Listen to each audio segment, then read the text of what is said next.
Aujourd'hui, on va parler d'un sujet qui touche toutes les entreprises, mais que très peu comprennent vraiment.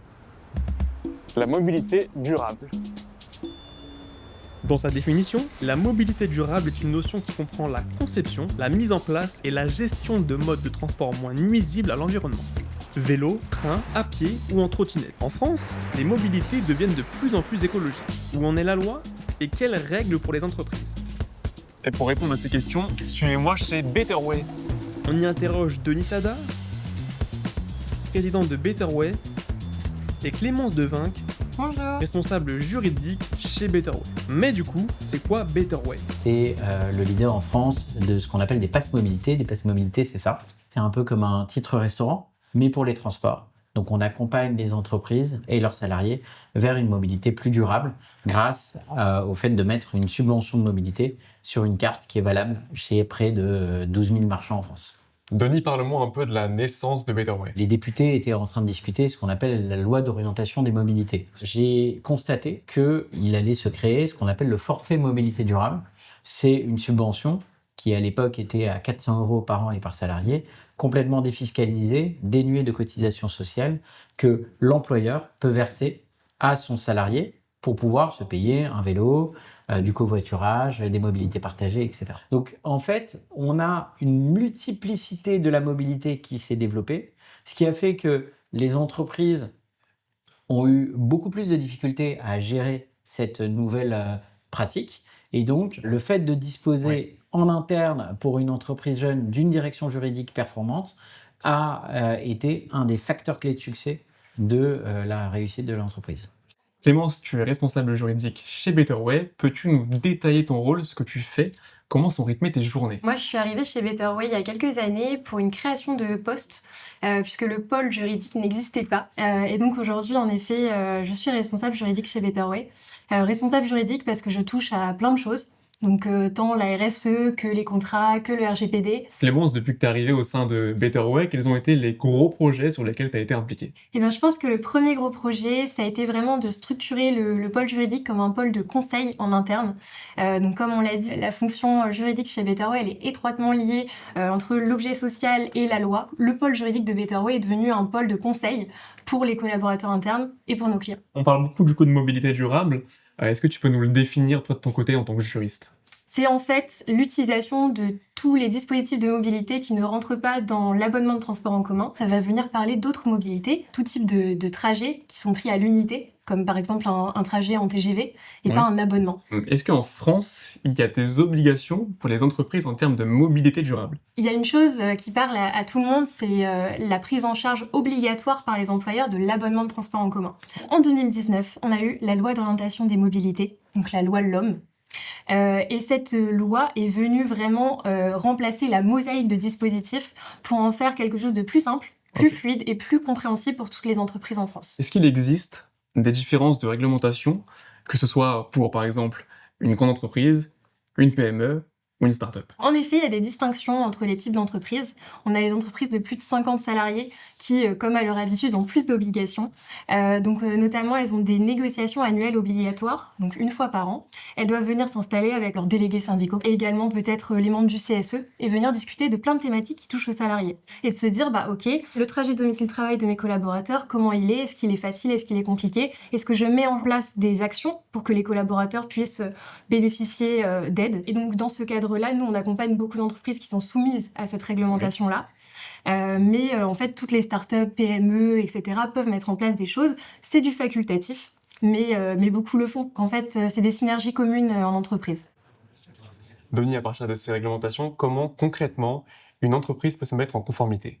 Les juristes viennent nous voir parce que ce qu'on a mis n'est pas réglementairement correct, mais aussi qu'on ait une solution pratique qui permette de pousser les collaborateurs à adopter un mode de transport plus vertueux pour leur trajet domicile-travail. Donc on doit à la fois répondre à des enjeux RH, puisqu'on parle d'un avantage salarié, à des enjeux RSE, puisque l'objectif, c'est d'éviter aux salariés d'utiliser une voiture thermique tout seul, mais plutôt de venir avec une mobilité plus durable. Et puis à des enjeux réglementaire, juridique, de conformité, parce que l'ambition, c'est de se dire, en fait, c'est de l'argent que moi, en tant qu'employeur, je donne à mon salarié. Bien sûr. J'ai besoin que ce soit encadré et j'ai besoin d'être sûr et certain que cet argent est dépensé à bon escient. Comment vous, Betterway, aidez les entreprises à se mettre en conformité? Le collaborateur dispose d'une carte de paiement, alors en physique ou en digital sur son D'accord. téléphone. Elle est valable chez l'ensemble des marchands de mobilité présents en France. Donc on parle de magasins de vélos comme ici, où on est chez notre partenaire Voltaire. On parle également de bornes dans la rue pour se prendre un Vélib ou un ticket de train. Des sites internet ou des applis, typiquement, pour prendre un vélo en partage dans la rue ou pour faire du covoiturage, par exemple. Donc ça, c'est côté salarié. Ok.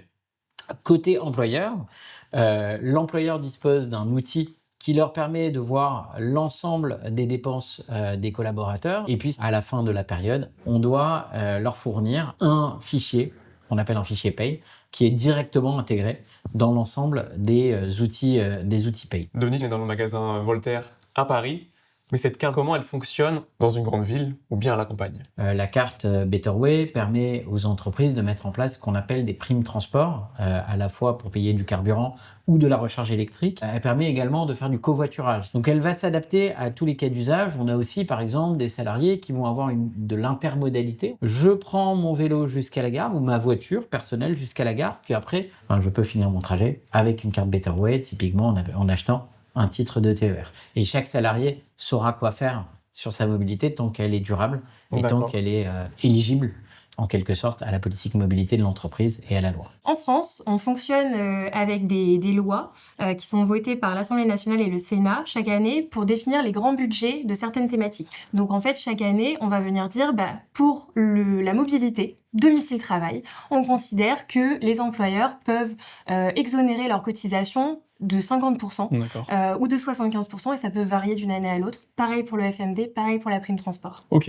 d'accord. Et comment ça évolue et comment anticiper par exemple 2026? Donc déjà, il faut voir si y a des choses qui sont tentées. Ensuite, il faut suivre, il faut voir l'évolution de la loi. Est-ce que les amendements qui sont proposés sont acceptés, sont validés? Est-ce qu'ils sont rejetés?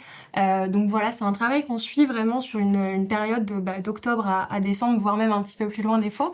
Et ensuite, nous, notre rôle aussi, c'est de prévenir tous nos clients et puis de les accompagner sur le changement de leur politique mobilité. Parce que par exemple, si l'année précédente, il y avait un budget qui était un peu moins élevé et qu'on peut l'augmenter en année 2, nos clients le font souvent. L'intérêt d'avoir une solution comme Betterway, c'est de pouvoir poursuivre les bons conseils au bon moment et de ne pas avoir cette tâche à gérer en interne finalement. Aujourd'hui, beaucoup d'entreprises s'y mettent, mais la pénétration de ce crédit mobilité s'accélérera le jour où on aura un cadre fiscal mieux défini.